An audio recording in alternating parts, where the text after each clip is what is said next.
Hello, Stephen Hawks, and Threefold Studio. I am here today, and I'm gonna show how I carve things. This is something I picked up from my father. The way I learned from my father was kind of like osmosis. It wasn't like he said anything and said how to do it. But I learned to articulate things verbally because I taught for so many years and had to figure out how to tell the students what I was doing. So I usually start out by have like slips. I label them so that I don't have like mystery stuff. This one I marked on there, a yellow slip. I usually like to have several colors. Sometimes I have used Mason stains. Right now I don't have any. So I usually use a basic white slip that I add colorants to, and those colorants are your metals like cobalt and copper and iron, and I might tweak them with some rutile or something like that. Or tweak them with something else. Depending on what I want. If I want a really black, I'm gonna do more than just iron in my slip.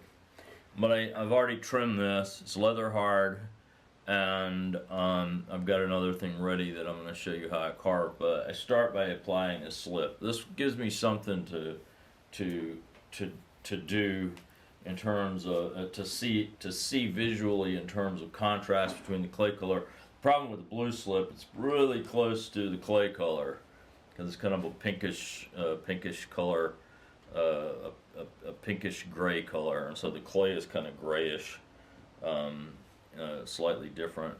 I usually have several types of brushes. I want a flat wide one for large areas, and I might have detailed brushes. I like contrast, so I don't always do this, but I'm going to. This is a very coarse clay, and I'm going to use the slip to kind of seal it a little bit.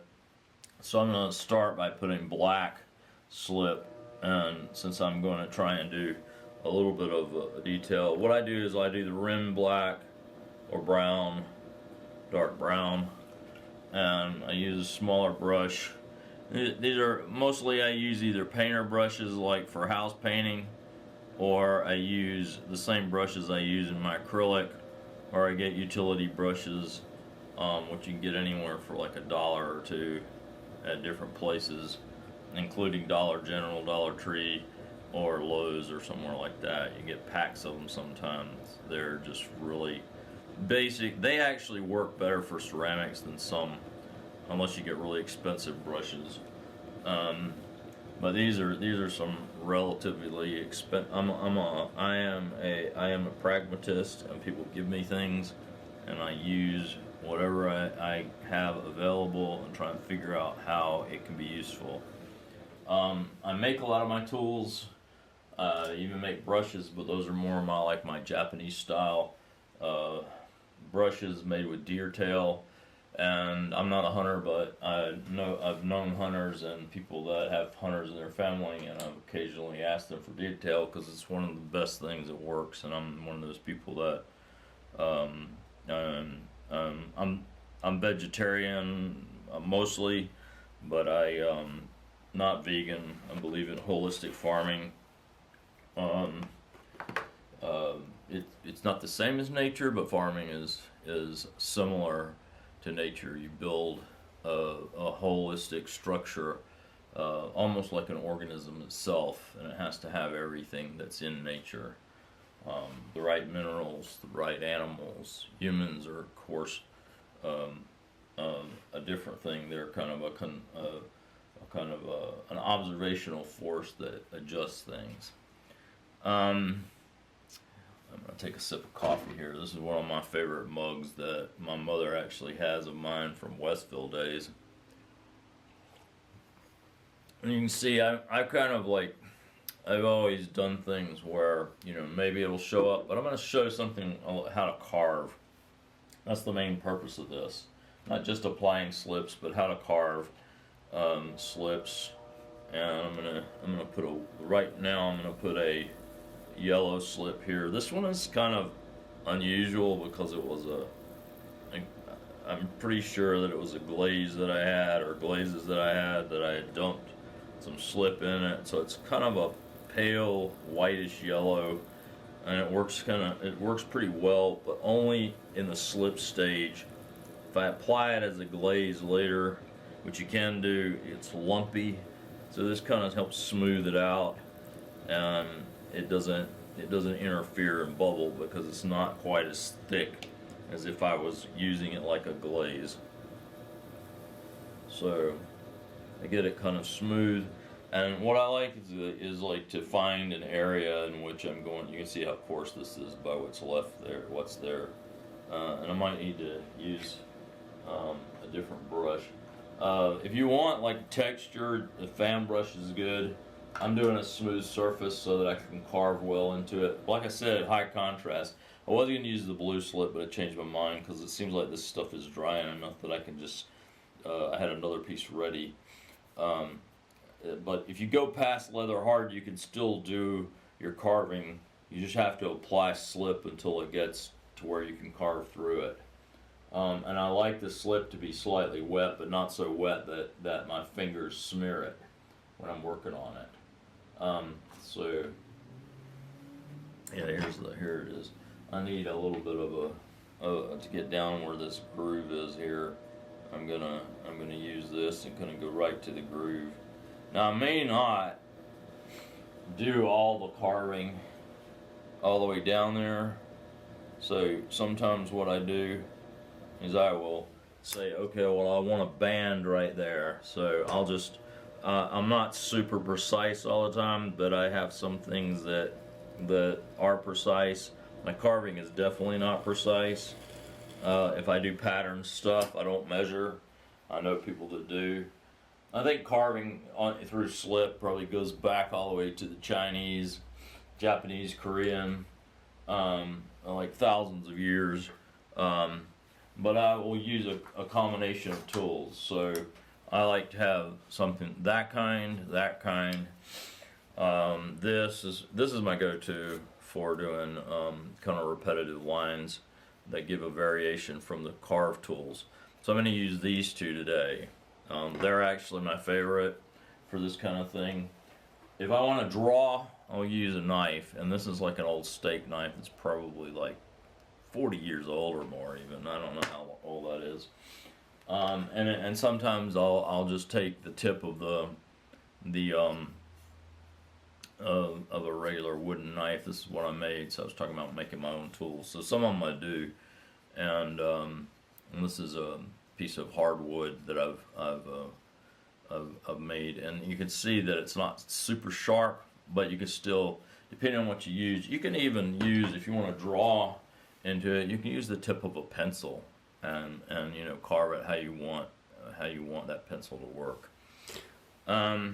So I'll do like some passes sometimes and just kind of randomly do this and kind of watch what's happening, or I'll just go around it and do it. And it doesn't matter if it doesn't match up yet.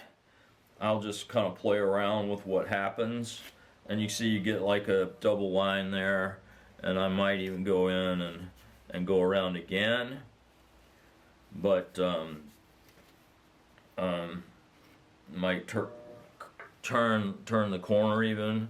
Some of them thicker, some of them thinner, and this gives you also a variation, because the way this works, it kind of tapers and then it flies off in a different direction. You know, like it'll, you can see right around here, like it breaks there at different levels.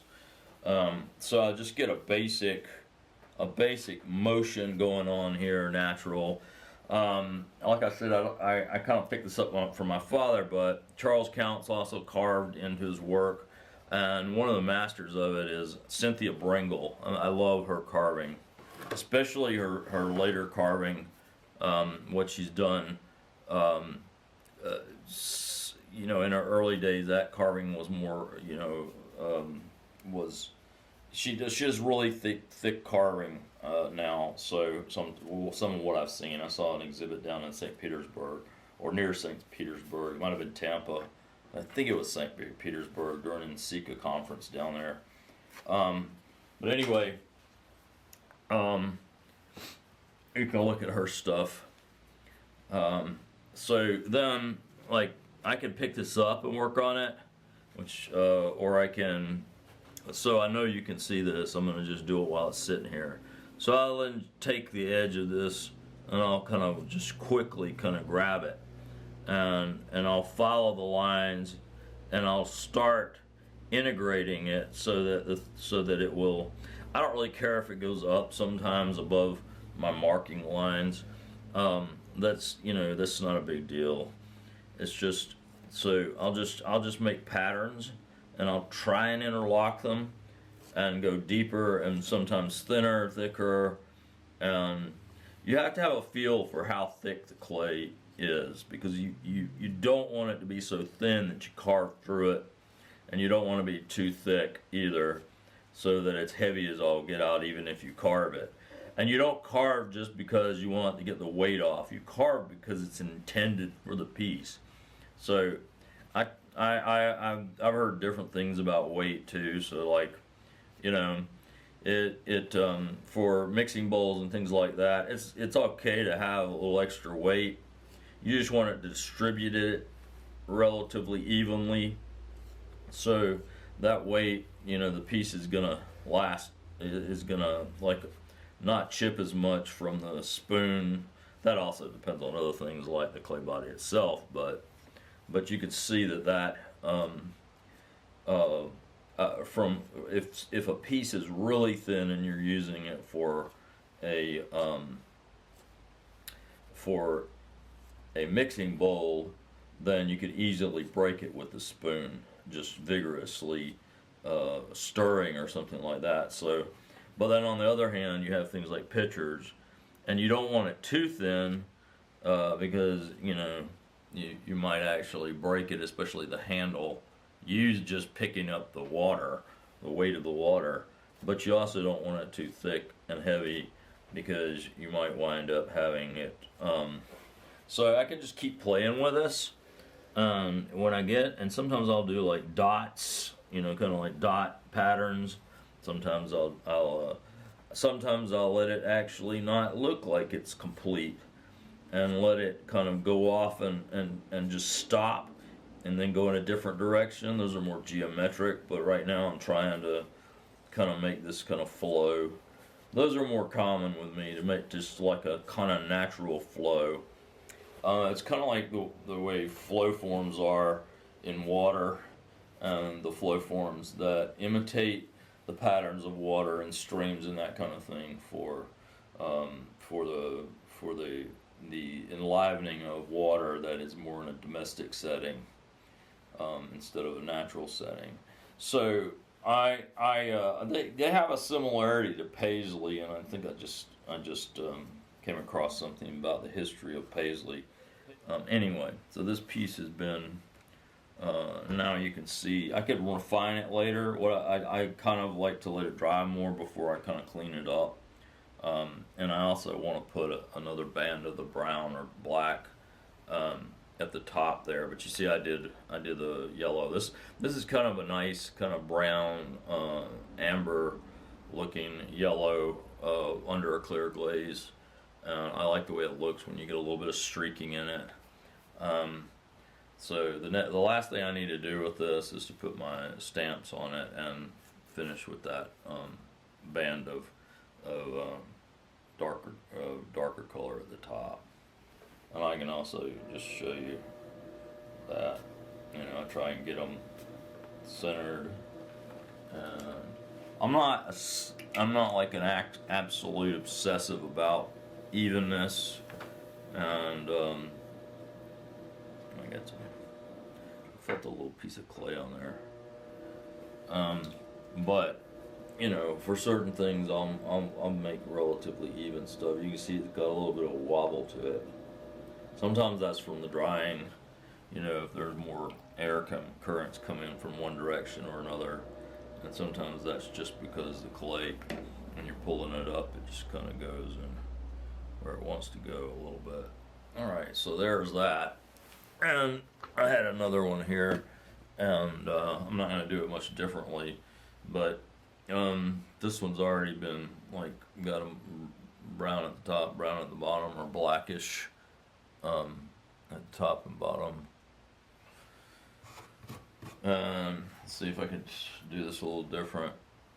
So, what what I will, if I want a lot of variation, I can use all of the tools that I showed you, like every different size.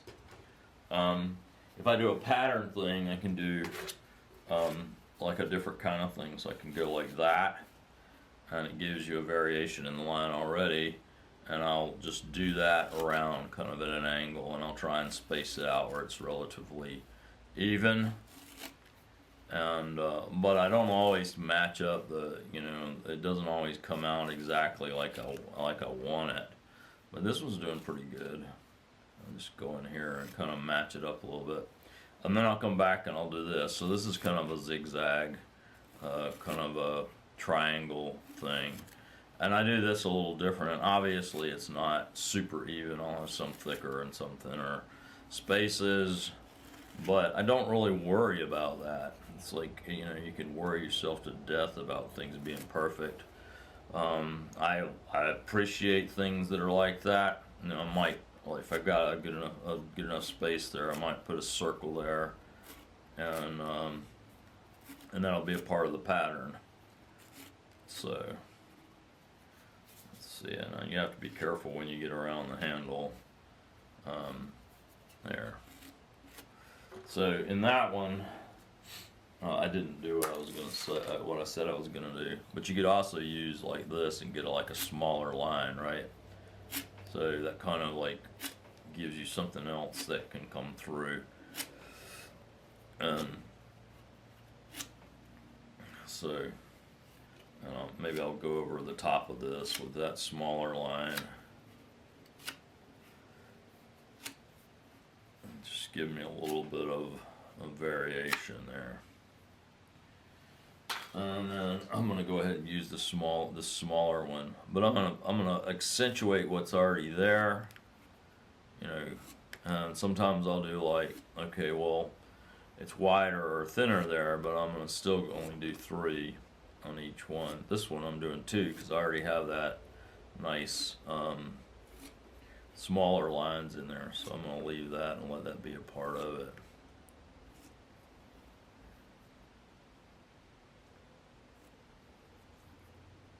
Alright, and back to there. I'm going to have to turn it around and hold it some other way. So I usually will hold it against myself, and that kind of stabilizes it so that I don't move it while I'm doing it. So I'm going to do 3 down in here, and then a circle, and around the center. I'll go back and deal with the top in a minute. So I'm going to go 3 cuts down there, and I get a pattern started. I don't know if you can see it yet, but I get a pattern started, and I enjoy this. It feels good in your hands when you're doing this. You saw where I kind of did 2 there, so I'm going to go back and do 2 on the centers of these things.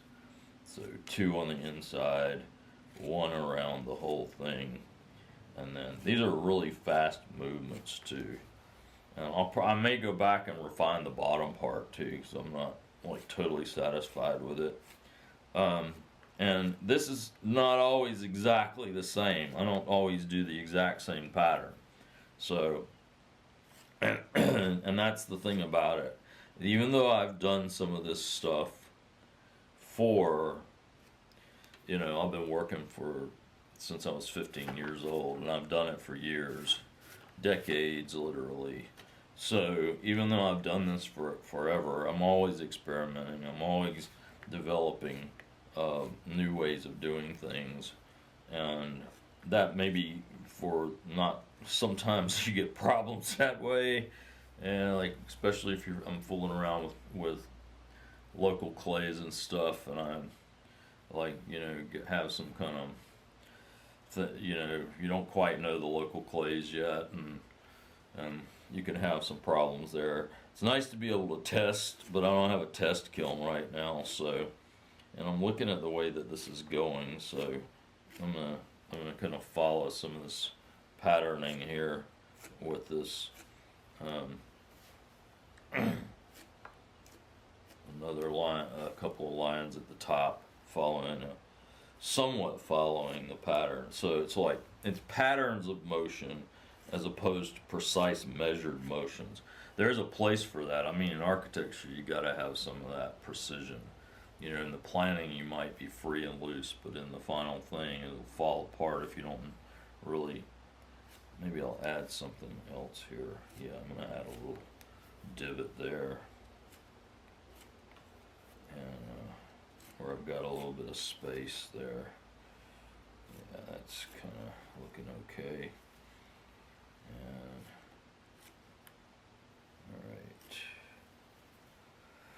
all right. I got some stuff here I want to do. All right, I'm gonna go down from the top then.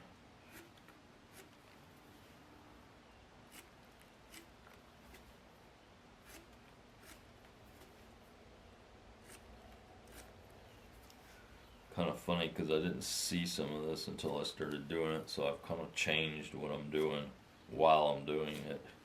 So I might have to go back and kind of refine it a little bit. Alright, let's see. Let's go that way, that way, that way. I think it's kind of making kind of an owl looking pattern on here, and that was not intentional, but that's the nature of these things. Paisley, it's associated a lot of times with the psychedelic movement, so part of that is like, you know, you see things in things, so you know, people that have those kind of experiences. I have not done psychedelics, so that's just from looking at art, you know, I'm a cultural, I'm a student of culture, and I try and see every pattern. I try and see patterns in culture and try and see the connections between things.